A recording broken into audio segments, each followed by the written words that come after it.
It's 1 in the afternoon. You just stepped out for a few hours thinking everything at home is fine. But here's the part no one tells you. Your neighbor knows more about your dog than you do. They know exactly when the barking starts, how long it goes on, which days feel worse. They've heard the panic you've never heard, because you're never there when it happens. And yet, when you walk back in, everything looks normal. Your dog greets you calmly, maybe a little excited, tail wagging, eyes soft, like nothing ever happened. But then, you see it. A cushion out of place, a corner of the rug flipped, and that oddly specific silence, the kind that feels like something just stopped right before you, opened the door. Most people think boredom, maybe mischief, just a bad day. If you've ever thought that too, comment 1. But that's where almost everyone gets it wrong. Because for decades, behavioral researchers have been quietly doing something most owners never do. They leave cameras running, and they watch. And what they discovered is unsettling. Your dog isn't just missing you. Something is already changing inside their brain, before you even close the door. In 2010, researchers at the University of Milan placed cameras inside the homes of 23 dogs, and simply walked away. What they captured wasn't random behavior. It was a pattern. On average, the first signs hit at just 3 minutes and 15 seconds. Barking, whining, howling. Then by minute 7, destruction begins. Shoes, furniture, anything within reach. 7 minutes, that's all it takes. But here's where it gets unsettling. After that first burst of chaos, things go quiet. If you walked back in at that moment, you'd think your dog had calmed down, settled, moved on. But they haven't. The barking drops, yet the panting increases. Their heart rate stays elevated. The stress didn't disappear. It just changed form, from loud panic to silent tension. And it doesn't fade away either. Every 20 to 30 minutes it comes back.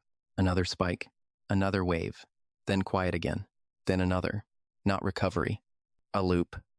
And that silence you imagine as peaceful, it's not calm at all. Now here's the part that flips everything you think you know. When researchers ran the same experiment on dogs without separation issues, the footage looked completely different. At the Swedish University of Agricultural Sciences, dogs were left alone for up to 4 hours. And instead of panic, almost nothing happened. About 97% of the time, they were just lying down, resting, occasionally getting up for water. No barking, no pacing, no distress. Not bored, not waiting, just neutral. Same species, same environment, completely different internal experience. So what separates these two groups? It's not breed, not age, not even genetics.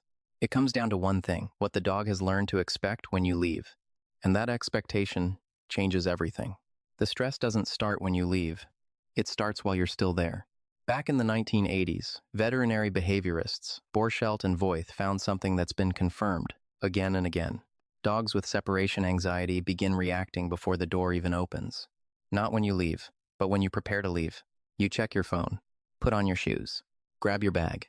To you, it's routine, Lee. To your dog, it's a countdown. Through simple conditioning, they've linked those small actions together, step by step, until each one signals the same thing: I'm about to be alone. So by the time you reach the door, it's already happening. The panting, the pacing, the quiet following from room to room.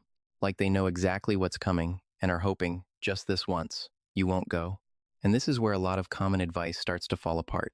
For years, people have been told to desensitize their dog, pick up your keys randomly, put on your shoes, then sit back down, so those signals lose meaning. Sounds logical. But in 2014, researchers at the Universitat Autònoma de Barcelona took a closer look. And the results weren't what people expected. Making your departures unpredictable didn't actually reduce fear. For some dogs, it made it worse, because the problem was never the cues, not the keys, not the shoes. It's what comes after. Your dog isn't reacting to the sound of you leaving. They're reacting to the uncertainty of what happens when you're gone. They're not afraid of the routine. They're afraid you won't come back. The Royal Veterinary College ran a long-term study called Generation Pup, tracking 145 dogs from adoption through their first 6 months. They were trying to find what actually causes separation problems.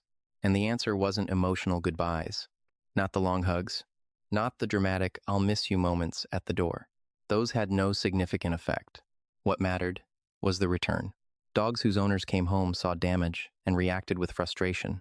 Raised voices, anger, drawn-out reactions were 6 times more likely to develop separation-related behaviors. Because here's the problem. Your dog doesn't connect your anger to something they did hours ago. That link doesn't exist in their mind. Instead, they connect your emotion to your arrival.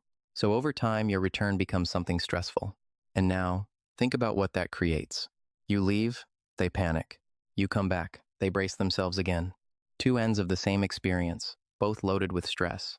A loop, and the more punishment gets added early on, even subtle things like ignoring or scolding, the more that loop strengthens.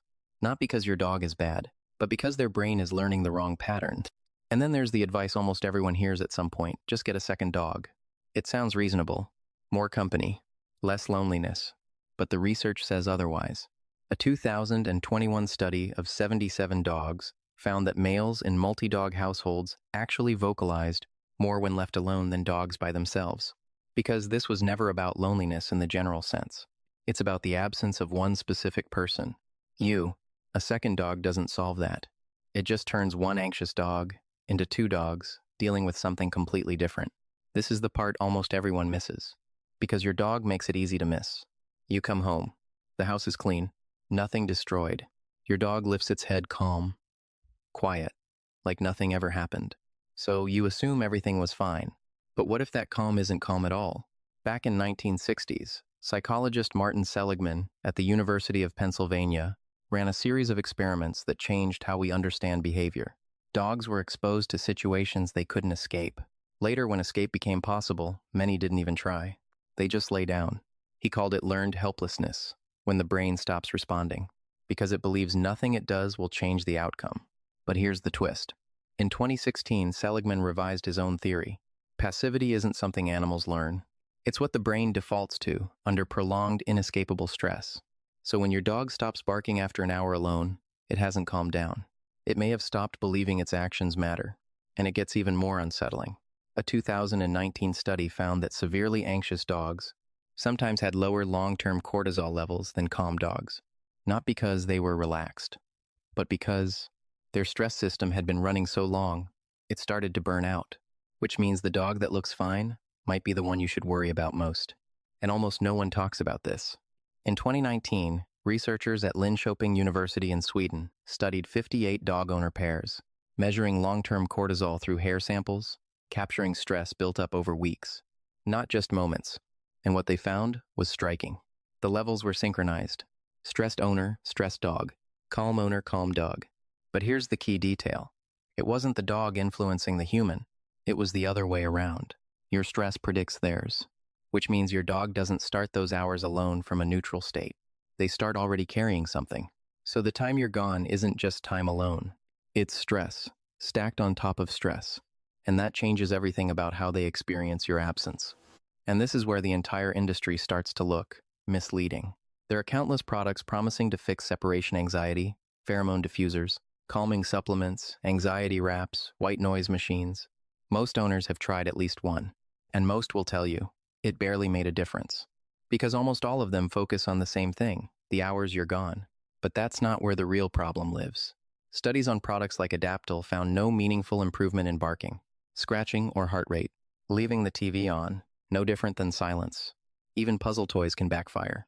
Once the food is gone, reality hits. Your dog realizes you're still not there, and that's when the real reaction begins. Because you're not treating the cause, you're just distracting from it. So what actually works?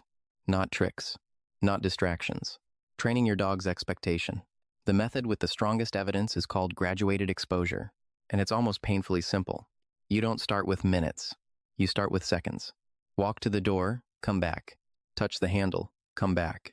Step outside for a moment, then return. Again, and again, and again.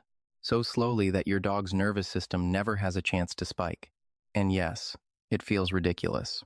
Standing at your own door for 30 seconds and walking back in doesn't feel like progress. It feels like nothing. But that's exactly the point. You're not teaching obedience. You're rewriting a prediction. Every repetition sends the same message. You leave and you come back. Over time, that pattern starts to stick. And here's what trainers consistently observe. Once a dog can stay calm for around 40 minutes, real change accelerates. Not because 40 minutes is special, but because that's when the brain finally has enough evidence to believe you always return. And in more severe cases, there's another layer most people overlook. A clinical trial with 229 dogs found that combining behavior training with fluoxetine led to a 73% improvement compared to 51% with training alone. But this isn't about sedating your dog. It's about changing how their brain interprets the world. Studies show treated dogs shift from expecting the worst to something more neutral, not numb, just more capable of learning something new, that things might actually be okay.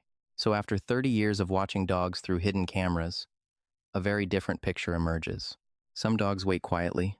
Some cycle through waves of distress every 20 minutes, over and over again. And some go completely silent in a way that looks fine, but isn't. And here's the part most people get wrong. Almost none of this is about something you did wrong. And it's not something you can fix with a toy or a plug-in diffuser, because your dog isn't reacting to the house. They're reacting to the absence of something much deeper, your nervous system. Over time, their brain has calibrated itself to yours, your rhythm, your presence, even your stress levels. So when you leave, it's not just being alone. It's losing the system they've learned to regulate themselves around. And what we're really trying to teach them isn't obedience. It's a new belief that the door closing and the door opening are actually the same event, just in a different order. If this changed the way you see your dog, comment "got it." And tell me, does your dog start reacting before you even reach the door? Because once you see it, you can't unsee it. And once you understand it, you can finally change it.